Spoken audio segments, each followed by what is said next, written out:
Des impôts nekk en même temps membre ci cabinet politique bu Ousmane Sonko ci parti Pastef nekk responsable Pastef ci Kër Massar moom lañ fi dalal waxtaan li nga xam ne mooy l'actualité fii ci Sénégal sëñ bi ñu ngi lay nuyu bu baax a baax monsieur Bodian. maa ngi leen di fay bu baax a baax. gërëm ci invitation bi. Issa Tine lay àndal ci liggéey bi Issa nuyu naa la. maa ngi lay fay bu baax Khady di nuyu suñu invité Waly Diouf Bodian di nuyu Sénégalais yi ñu seetaan ci biir réew mi ak ci bitim réew rawatina ñu taamu suñuy différentes plateformes di fa seetaan émission bi di l'édition du soir di leen baalu àq bu baax a baax ci weeru koor gi ñu génn. di leen baalu àq di ñaan yàlla bis bii nga xam ne wala weer wi ñu génn ñu fekkewaat ko ni ki déwén fekk ko ay ati at Khady. amiin yaa rabbi alors Issa tey moom dañuy def mode first strike dañu commencer ak les informations du jour. voilà information du jour dañ koy door ak l'ancien président de la République du Sénégal Macky Sall nga xam ne nag niki sànq daal dinay bind wax que ni mi ngi jaajëfal bu baax xaritam Antonio Guterres mi nga xam ne moo jiite organisation des Nations Unies mu ne nag tey jii daal dinañ amal waxtaan ñoom ñaar ñooñu le ci siège bu organisation bi nee na nag wax na ko ci mission bi mu yoree ci mission envoyé spécial du pacte de Paris pour les peuples ak itam pour les peuples et la planète mu ne itam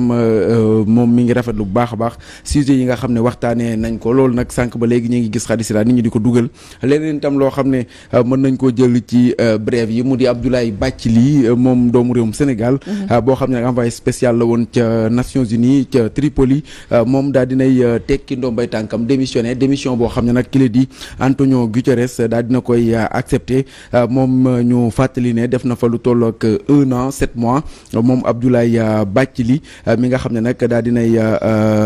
tekki ndombay tànkam ñu ngi ko nommé woon ci weeru sàttumbar atum 2022 mi ngi am jamono ji lu tollook 77 ans leneen tam mu di ca groupe La Poste travailleurs yi ñooy yëglu fi mu nekk nii mu di SLGTP di wax ne nag seeni payoor daal la ñuy tiit ne ba moytul dina am ay jafe-jafe ndax société nationale boobule nag dafa am ay liggéeykat yoo xam ne dañ faa nekk te ba léegi ña nga ca guddi gu bët setagul rawatina lu toll ci 2 téeméer ci ay doomu aadama bëri na sax Khady ay ñaxtu yoo xam ne fan yi ñu ngi koy jot ci ay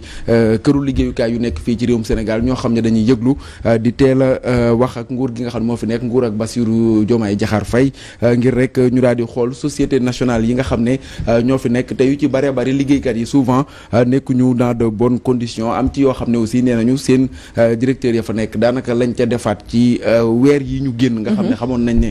daanaka wala semaine yi nga xam ne dañ doon war a génn jéggi na dayoo xëy na dinañ ci ñëw benn wala sax yenn travailleurs yi ñu teg leen ci émission bi ngir ñu waxal seen bopp. d'accord récemment sax waa ONAS ñu fay liggéeyee gis nañ ñoom ñu daal di yéey yàbbe di décrire li nga xam ne mooy la gestion du directeur général alors Waly Diouf Bodian di fàttali ne moom lañu fi invité tey ci édition du soir monsieur Bodian yow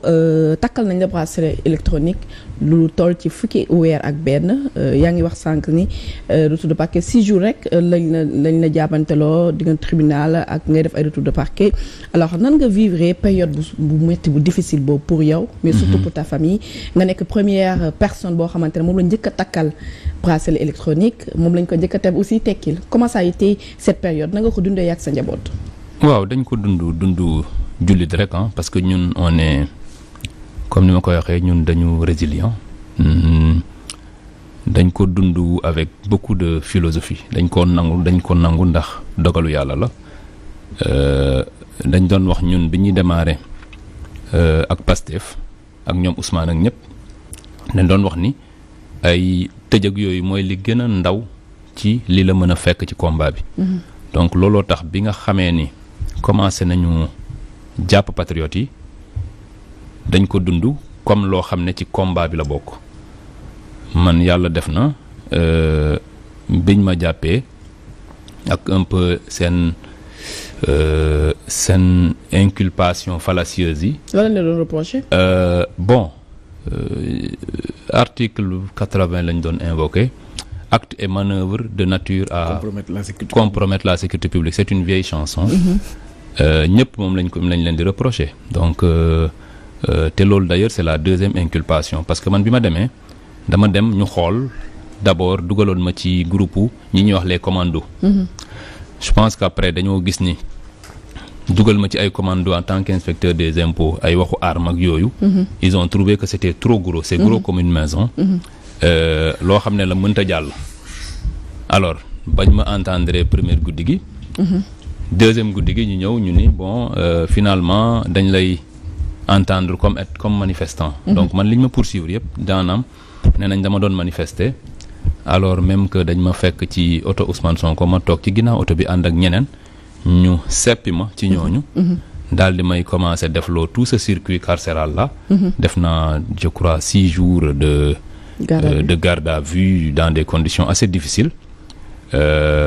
Subir un certain nombre de choses yoo xam ne eux ils le savent je ne vais pas en parler ici. Mais après bi ma demee Rebeuss quand ils m'ont mis biñ ma placé sous mandat de dépôt je n'ai fait que 3 jours là-bas man j'ai eu la chance de qu'il y a un syndicat suñu syndicat le syndicat a été très réactif dañ maa jàpp rek syndicat bi wax ni dafay organiser une assemblée générale extraordinaire pour gérer le cas. Et l'État à ce niveau-là a reculé. Peut-être que j'ai eu un peu plus de chance que l'actuel président Bassirou Diomaye qui a été arrêté dans les mêmes conditions. Alors àdduna di dox ñu dem a dem ba jamono ji mënoon ñoo wax yenn te boppu réew mi le président de la République Bassirou Diomaye Faye ñu fal ko mu nekk njiitu réew Sénégal mu am legs boo xamante ne son prédécesseur da ko fay bàyyil notamment plus de 15 milliards de dettes mu nekk ay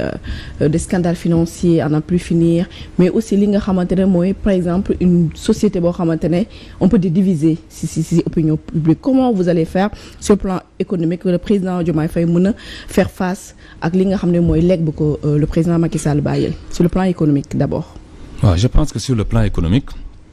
li ñu war a def rek mooy mettre en œuvre le projet PASTEF. Alors projet PASTEF projet la boo xam ne sur 5 axes la